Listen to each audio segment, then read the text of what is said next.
જય હિન્દ મિત્રો, મારી યુટ્યુબ ચેનલ સરકારી માહિતી અને ફોર્મમાં આપનું હાર્દિક સ્વાગત છે। આ વિડીયોમાં જોઈશું કે ગુજરાત પોલીસ ભરતી 2025ની ઓફિશિયલ નોટિફિકેશનની જાહેરાત થઈ ગઈ છે। પીએસઆઈ અને કોન્સ્ટેબલની ટોટલ વેકન્સી કેટલી છે, પગાર કેટલો છે, ફોર્મ ભરવાની છેલ્લી તારીખ કઈ અને કયા ડોક્યુમેન્ટ જોઈ ફોર્મ કઈ રીતે ભરવાનું તેની સંપૂર્ણ માહિતી આ વિડીયોમાં જોઈશું। તો મિત્રો, સૌપ્રથમ આપણે ભરતી અંગેની માહિતી જોઈશું।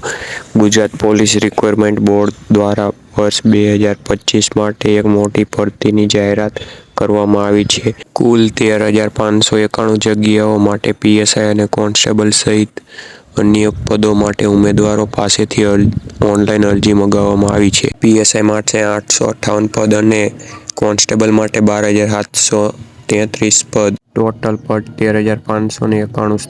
ઓનલાઈન ફોર્મ ભરવાની તારીખ 3/12/2025 અને છેલ્લી તારીખ 23/12/2025 છે। હવે મિત્રો, લાયકાતની વાત કરીએ તો પીએસઆઈ માટે લાયકાત કોઈ પણ માન્ય યુનિવર્સિટીમાંથી ગ્રેજ્યુએશન અને ઉંમર 21 થી 35 વર્ષ હોવા જોઈએ। કોન્સ્ટેબલ માટે 10 પાસ અને 12 પાસ અને ઉંમર 18 થી 33 વર્ષ અને એસસી, ઓબીસી અને એસટી માટે ઉંમર મુજબ છૂટછાટ મળશે। તેમાં ફિઝિકલ માપદંડની વાત કરીએ તો પુરુષ ઉમેદવાર માટે એની હાઇટ 165 સેન્ટીમીટર અને એસસી એસટી માટે 162 સેન્ટીમીટર। છાતી ફૂલાવાની વાત કરીએ તો 79 થી 84 મીટર ફૂલાવાની રહેશે। રનિંગમાં મિત્રો તમને 5 કિલોમીટર 25 મિનિટમાં પૂરું કરવાનું અને મહિલા ઉમેદવારને હાઇટ 155 સેન્ટીમીટર, એસસી એસટીમાં આવતા હોય તો 150 સેન્ટીમીટર અને તેને રનિંગ મિત્રો 150 મીટર 9 ને 30 મિનિટમાં પૂરું કરવાનું રહેશે। મિત્રો, ડોક્યુમેન્ટની વાત કરીએ તો આધાર કાર્ડ, સ્કૂલનું એલસી, 10મા અથવા 12માની માર્કશીટ, જો પીએસઆઈ માટે ફોર્મ ભરતા હોય તો ગ્રેજ્યુએશન વાળું સર્ટિફિકેટ, કાસ્ટ સર્ટિફિકેટ જો લાગુ પડતી હોય તો નોન ક્રિમિનલ સર્ટી, પાસપોર્ટ સાઇઝનો ફોટો અને સિગ્નેચર, આટલા ડોક્યુમેન્ટ તમારે ફોર્મ ભરતી વખતે જરૂર પડશે। પગાર ધોરણની વાત કરીએ તો પીએસઆઈની સેલેરી 38,090 એ પણ 5 વર્ષ માટે ફિક્સ રહેશે, ત્યારબાદ 40+ શરૂ થશે। જ્યારે કોન્સ્ટેબલની વાત કરીએ ત્યારે 19,950 થી એનો પગાર સ્ટાર્ટિંગ થશે। મિત્રો, મહત્વની સૂચના છે જે ફોર્મ ભરતી વખતે આપણે ધ્યાનમાં રાખવી પડશે। તો સૌપ્રથમ અરજી કરતી વખતે તમામ વિગતો સાચી આપવી ખૂબ જરૂરી છે। ફોટો, સિગ્નેચર સ્પષ્ટ હોવું જોઈએ। ફોર્મ ભર્યા પછી તમે ફોર્મમાં કંઈ પણ ચેન્જ કરી શકશો નહીં, ઓનલાઈન નોટિફિકેશન જ ચેક કરવી મિત્રો। તો હવે જોઈએ કે તમારે ઓનલાઈન ફોર્મ કેવી રીતે ભરવું। તો ફોર્મ ભરવા માટે સૌપ્રથમ તો તમારે ઓજસ ગુજરાતની વેબસાઇટ ઉપર જવાનું રહેશે, જેમની લિંક વિડીયોના ડિસ્ક્રિપ્શનમાં પણ આપેલી છે। અન્યથા તમારી પાસે જે કોઈ પણ વેબ બ્રાઉઝર હોય તેમાં તમારે ઓજસ ગુજરાત સર્ચ મારવાનું રહેશે, એટલે તમે ઓજસની વેબસાઇટ ઉપર આવી જશો। તો અહીંયા હોમ પેજ ઉપર તમને ઘણા બધા ઓપ્શન જોવા મળશે, તો ત્યાં તમારે ઓનલાઈન એપ્લિકેશનનો ઓપ્શન છે તેના ઉપર ક્લિક કરવાનું રહેશે। તેના ઉપર ક્લિક કરશો તો ત્યાં તમને બીજા 5 ઓપ્શન જોવા મળશે, એપ્લાય, એડિટ, અપલોડ ફોટો અને સિગ્નેચર, કન્ફર્મ અને પ્રિન્ટ એપ્લિકેશન ફોર્મ અને પે ફ્રી। તો સૌપ્રથમ તમારે અહીંયા એપ્લાય ઉપર ક્લિક કરવાનું રહેશે। એપ્લાય ઉપર ક્લિક કરશો એટલે અહીંયાથી તમારે એડવર્ટાઇઝમેન્ટ સિલેક્ટ કરવાનું છે। તો અહીંયા તમે સિલેક્ટ ઉપર ક્લિક કરશો એટલે હાલમાં જેટલી પણ ભરતી શરૂ હશે તે તમામ તમને અહીંયા જોવા મળશે। તો ત્યાં તમારે ગુજરાત પોલીસ રિક્વાયરમેન્ટ બોર્ડ છે તે સિલેક્ટ કરવાનું રહેશે। તે સિલેક્ટ કરશો એટલે અહીંયા તેમની તમને માહિતી જોવા મળશે। તો આના માટે તમે ઓનલાઈન ફોર્મ છે એ 23/12/2025 સુધી છે એ ભરી શકશો અને ખાલી જનરલ કેટેગરીમાં આવતા હોય તેમણે 100 રૂપિયા ફ્રી ભરવાની રહેશે, બીજા કોઈ પણ છે એ ફ્રી ભરવાની નથી રહેતી। તો અહીંયા ફોર્મ ભરવા માટે એપ્લાય ઉપર તમારે ક્લિક કરવાનું રહેશે। એપ્લાય ઉપર ક્લિક કરશો એટલે અહીંયા તમને બેઝિક માહિતી જોવા મળી જશે। ત્યારબાદ તમારે અહીંયા એપ્લાય નાવ ઉપર ક્લિક કરવાનું રહેશે। એપ્લાય નાવ ઉપર ક્લિક કરશો એટલે જો તમે અગાઉ ઓજસમાં રજિસ્ટ્રેશન કરેલું હોય તો તે રજિસ્ટ્રેશન નંબર અને ડેટ ઓફ બર્થ નાખી અને એપ્લાય વિથ OTR ઉપર ક્લિક કરી અને તમારે ફોર્મ ભરવાનું રહેશે। પરંતુ જો તમે ઓજસમાં રજિસ્ટ્રેશન ન કરેલું હોય તો તમારે સ્કીપ ઉપર ક્લિક કરી અને નવેસરથી ફોર્મ ભરવાનું રહેશે। તો અહીંયા તમે સ્કીપ ઉપર ક્લિક કરશો એટલે તમારી સામે મેઇન પેજ ઓપન થઈ જશે। તો તો અહીંયા જન્મ તારીખની વાત કરીએ તો જો તમે પીએસઆઈમાં ફોર્મ ભરવા માંગતા હોય તો 23 ડિસેમ્બર 1990 થી લઈ અને 23 ડિસેમ્બર 2007 સુધીમાં જેમનો જન્મ થયો હોય તે આના માટે ઓનલાઈન ફોર્મ ભરી શકશે. અને આપણે કોન્સ્ટેબલની વાત કરીએ તો તેમાં 23 ડિસેમ્બર 1992 થી લઈ અને 23 ડિસેમ્બર 2007 સુધીમાં જેમનો જન્મ થયો હોય તે આના માટે ફોર્મ ભરી શકશે. તો અહીંયા સૌપ્રથમ તો તમારે સિલેક્ટ કેડર કરવાનું રહેશે. એટલે કે તમે પીએસઆઈમાં એકલું ફોર્મ ભરવા માંગો છો, લોકરક્ષક એટલે કે એકલું કોન્સ્ટેબલમાં ભરવા માંગો છો કે તમે બંનેમાં ભરવા માંગો છો. જો તમે ખાલી ધોરણ 12 પાસ હોય તો તમારે લોકરક્ષક કેડર છે તે સિલેક્ટ કરવાનું રહેશે. જો તમે ગ્રેજ્યુએટ પાસ કરેલું હોય તો તમે પીએસઆઈ અને લોકરક્ષક બોથ સિલેક્ટ કરી અને અહીંયા ફોર્મ ભરી શકો છો. તો અહીંયા તમારે જે લાગતું હોય તે તમારે સિલેક્ટ કરી લેવાનું રહેશે. તો સિલેક્ટ કર્યા બાદ તમારે અહીંયા પર્સનલ માહિતી નાખવાની છે. તો ટાઇટલમાં મિસ્ટર, મિસિસ જે લાગુ પડતું હોય તે સિલેક્ટ કરી લેવાનું છે. તમારી સરનેમ, ફર્સ્ટ નેમ, ફાધર અથવા હસબન્ડનું નામ અને મધરનું નામ તમારે અહીંયા એન્ટર કરવાનું રહેશે. અહીંયા તમે જે નામ નાખો છો એ તમારા ધોરણ 12ની માર્કશીટ મુજબ છે એ તમારે અહીંયા નાખવાનું રહેશે. ત્યારબાદ અહીંયાથી તમારે જેન્ડર સિલેક્ટ કરવાની છે. મેલ, ફિમેલ જે જેન્ડર હોય તે સિલેક્ટ કરવાની છે. ત્યારબાદ રીટાઈપ જેન્ડર સિલેક્ટ કરવાની છે. ત્યારબાદ તમારે ડેટ ઓફ બર્થ એન્ટર કરવાની રહેશે. મેરિટલ સ્ટેટસ, મેરિડ છો, અનમેરિડ છો કે સેપરેટેડ છો તે તમારે અહીંયાથી સિલેક્ટ કરવાનું રહેશે. ત્યારબાદ અહીંયાથી તમારે કેટેગરી સિલેક્ટ કરવાની છે. જનરલ, ઈડબ્લ્યુએસ, એસસી, એસટી કે એસસીબીસી તમે જે કેટેગરીમાં આવતા હોય તે તમારે અહીંયાથી સિલેક્ટ કરવાનું રહેશે. જો તમે અહીંયા એસસીબીસી કેટેગરી સિલેક્ટ કરશો તો તેમના કાસ્ટ સર્ટિફિકેટ નંબર, તેમની ડેટ અને કયા રાજ્યમાંથી કઢાવેલું છે તે તમારે સિલેક્ટ કરવાનું રહેશે. તેની સાથે નોન ક્રિમિલિયર સર્ટિફિકેટ નંબર, તેમની ડેટ અને કયા અધિકારી દ્વારા આપવામાં આવ્યું છે તે તમારે અહીંયાથી સિલેક્ટ કરી લેવાનું રહેશે. ત્યારબાદ ઉમેદવારે અહીંયા કોમ્યુનિકેશન ડિટેલ નાખવાની છે. એટલે તમારું પ્રેઝન્ટ એડ્રેસ, રાજ્ય, જિલ્લો, તાલુકો, પિનકોડ એવી જ રીતે તમારે પરમિનન્ટ એડ્રેસ પણ અહીંયા નાખવાનું રહેશે.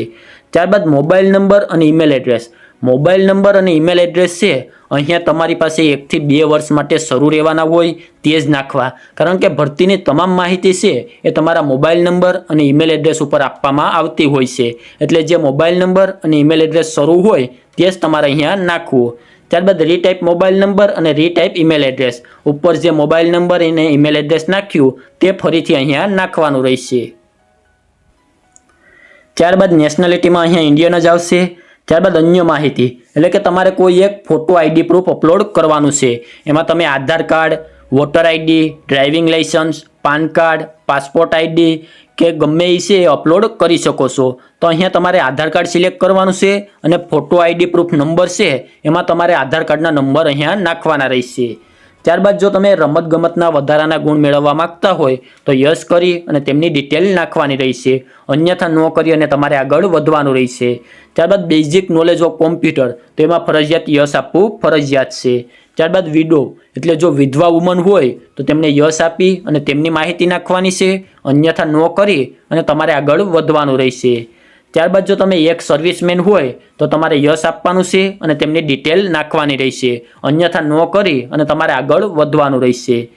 ત્યારબાદ હાલમાં ગુજરાત રાજ્ય સરકારી કર્મચારી કરી તમે ફરજ બજાવી રહેલું હોય તો યસ કરી અને તેમની ડિટેલ નાખવાની છે. અન્યથા નો કરી અને તમારે આગળ વધવાનું રહેશે. ત્યારબાદ તમારે અહીંયા ભાષાની માહિતી નાખવાની છે. ઇંગ્લિશ, હિન્દી અને ગુજરાતી તમે લખી, બોલી અને વાંચી શકતા હોય તે મુજબ તમારે અહીંયા ટીક માર્ક કરી દેવાનું રહેશે. ત્યારબાદ એસએસસીની ડિટેલ એટલે કે ધોરણ 12ની છે તમારે માહિતી નાખવાની રહેશે. તો સૌપ્રથમ તો તમારે પર્સન્ટેજ નાખવાના છે. ત્યારબાદ અહીંયાથી ક્લાસ સિલેક્ટ કરવાનો છે. ત્યારબાદ ઇન્સ્ટિટ્યૂટ નેમ એટલે કે એમાં બોર્ડનું નામ તમારે નાખવાનું રહેશે. સ્ટેટમાં ગુજરાત, પાસિંગ યર તમે જે વર્ષમાં ધોરણ 12 પાસ કર્યું હોય તે નાખવાનું છે અને તેમના લાસ્ટ સીટ નંબર અને ટ્રાયલ જેટલી ટ્રાયલમાં તમે ધોરણ 12 પાસ કર્યું હોય તે ડિટેલ તમારે અહીંયા નાખી દેવાનું રહેશે. અને ત્યારબાદ જો તમે બોથ સિલેક્ટ કર્યું હોય તો અહીંયા તમારે ગ્રેજ્યુએટની માહિતી નાખવાની છે. તમે BA કરેલું છે, BCom કરેલું છે, BSc કરેલું છે, BBA કરેલું છે, જે કોઈ પણ ગ્રેજ્યુએટ કરેલું હોય તે સિલેક્ટ કરી લેવાનું છે. તેમના પર્સન્ટેજ, ક્લાસ, યુનિવર્સિટીનું નામ, state, passing year, number of trial અને લાસ્ટ સીટ નંબર છે એ તમારે અહીંયા એન્ટર કરવાના રહેશે. ત્યારબાદ એડિશનલ ક્વોલિફિકેશન એટલે જો તમે પોસ્ટ ગ્રેજ્યુએશનની માહિતી નાખવા માંગો તો તે તમે અહીંયાથી નાખી શકો છો. આ ફરજિયાત નથી. તો એમાં M.Com, MA, MSc જે કોઈ પણ તમારે લાગુ પડે તે તમારે અહીંયાથી સિલેક્ટ કરી લેવાનું રહેશે. ત્યારબાદ તેમના પર્સન્ટેજ, ક્લાસ, ઇન્સ્ટિટ્યૂટ એટલે કે યુનિવર્સિટીનું નામ, સ્ટેટ અને પાસિંગ યર તે તમારે અહીંયા નાખવાનું રહેશે. ત્યારબાદ જો તમે NCCનું C સર્ટિફિકેટ ધરાવતા હોય તો અહીંયા યસ કરી અને તેમની માહિતી નાખવાની છે, અન્યથા નો કરી અને આગળ વધવાનું રહેશે. ત્યારબાદ અહીંયા બાહેંધરીમાં યસ ઉપર ક્લિક કરી અને સેવ બટન ઉપર તમારે ક્લિક કરવાનું રહેશે. તો જેવું તમે અહીંયા સેવ બટન ઉપર ક્લિક કરશો એટલે અહીંયા તમારી સામે અરજી નંબર આવી જશે. તો આનો સ્ક્રીનશોટ લઈ લેવાનો છે અને આ અરજી નંબરની મદદથી છે તમારે જો કોઈ અરજીમાં ફેરફાર કરવો હોય, તમારે ફોટો અપલોડ કરવો હોય કે ફોર્મ કન્ફર્મ કરવું હોય તે તમામ વસ્તુ તમે આ અરજી નંબરની મદદથી કરી શકશો. તો તે અરજી નંબરનો અહીંયા કોપી કરી ત્યારબાદ ફરીથી તમારે ઓનલાઈન એપ્લિકેશનમાં જવાનું છે, અપલોડ ફોટો અને સિગ્નેચર ઉપર ક્લિક કરવાનું છે. તો અહીંયા સૌપ્રથમ તો જે અરજી નંબર મળ્યા હતા તે એપ્લિકેશન નંબર એન્ટર કરવાના છે, ડેટ ઓફ બર્થ અને જે કેપ્ચર કોડ આપેલો છે તે નાખી અને ઓકે ઉપર ક્લિક કરવાનું રહેશે. તો જેવું તમે અહીંયા ઓકે ઉપર ક્લિક કરશો એટલે તમારી સામે છે એ ફોટો અને સિગ્નેચર અપલોડ કરવાનું પેજ ઓપન થઈ જશે. તો અહીંયા ફોટો અને સિગ્નેચર છે એ તમારે 15 KB થી નીચે સાઇઝનો હોય તે તમારે અહીંયા અપલોડ કરવાનો રહેશે.